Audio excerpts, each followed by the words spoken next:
Tips, tricks, hacks, I don't care what you call them. In my shop, they make my life easier, so I'm all about it. I'm going to share 10 of my favorite shop hacks with you right now.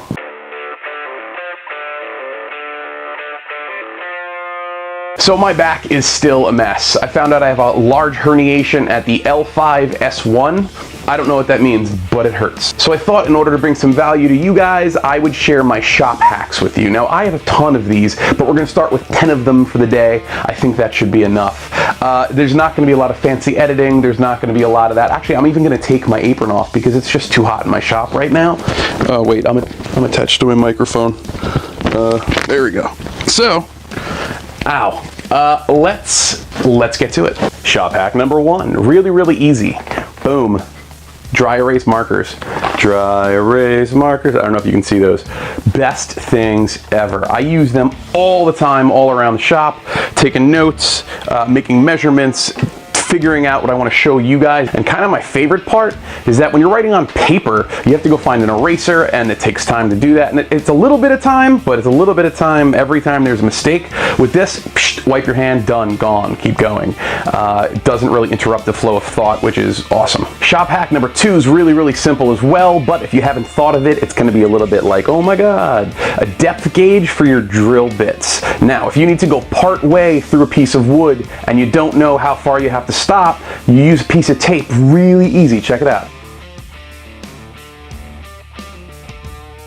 The next shop tip actually deals with gluing wood together. Most of the time when you go to glue 2 pieces of wood together and you put the glue in the center, they slide when you try to clamp them. Really easy fix for that, but we gotta go to the kitchen first.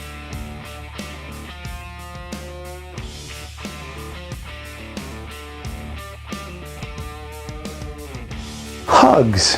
The answer is hugs. No, it's not. Just take that guy. Salt. Yes, regular, stupid, iodized table salt. Using it makes just enough friction between the 2 pieces of the wood and the glue that it doesn't go anywhere. The next shop hack was taught to me a long time ago by my father. So long ago, I can't even remember the first time I used this. And that is simply when you open a new can of paint, before you go to use it, take either a nail or an awl, or in this case I'm going to use a nail set, go around the perimeter of the can and add some holes. That way when you go to use the paint and you clean off your brush on the side of the paint can, that paint goes back into the can as opposed to rolling down the side or collecting around the rim, keeping your project nice and neat. So now that I opened that specific can of paint, my lab, my workshop, whatever you want to call it, actually reeks right now of paint. So I'm going to do a shop hack I wasn't planning on doing. Totally free of charge, here's your bonus tip. And I can't take credit for this one. This one I actually got from, I think, Bob Vila from This Old House, or no, it wasn't him. One of the guys from This Old House from their awesome YouTube channel, which if you don't know about, you should totally check out. Lots of awesome stuff on there. This is a ventilation hack, I guess you'd call it. Really simple to do. I don't know how it's going to come out on film because I have to film at the window with the light outside being very bright today, but we'll see. First, measure the distance across your window frame and then find a piece of wood that matches that dimension. You're then going to hold it up, open the window, and mark exactly where that open window space is on that piece of wood. Grab 2 screw hooks and put them into the wood in that open window space that you've marked out. You're then going to take the measurements between those 2 screw hooks and transcribe that onto a box fan. Screw out those 2 holes, affix the piece of wood to the window frame. You know what? This might be a bad idea leaning over a table with a back injury. And that face told me that this video wouldn't be up on time this week. But let's continue. Sometime later. Then all you gotta do is hang the fan from those hooks, plug it in, and bada boom, ventilation. Often when you're hanging something on the wall, you need a free hand to hold whatever it is that you're putting up. So instead of having all the screws in your hands, you can put a magnet on your drill to hold all of those screws for you, and it works great.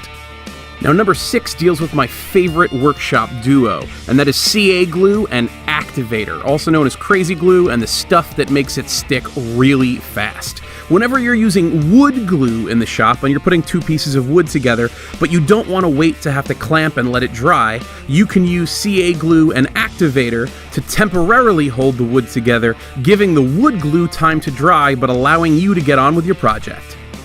In order to get perfect 90-degree holes into a piece of wood, most people use a drill press. But if you don't have one, there's a great shop hack that can show you how to drill directly straight into a piece of wood. The first thing you do is take a right angle straight edge or a square and draw a 90-degree line to the side of a piece of wood. Then using that line that you've drawn to calibrate one direction, and the wood itself to calibrate the other direction, as long as you keep them in line with both of those, you'll get a straight hole every time. Number 8 is a really simple hack that I have used a ton. Remember that time that I was working with filters in my workshop and they exploded? Yeah, I'm still cleaning that up, and that's where I found this one. It sounds a little nuts, but just take a cup, drill a hole in the top just large enough for a straw, and insert a straw. Then all you need to do is take it, put it on the top of your vacuum hose, turn on your vacuum, and now you can get into tight spaces real easy. This is a penny. It's 3/4 of an inch in diameter. And this is an even smaller nail.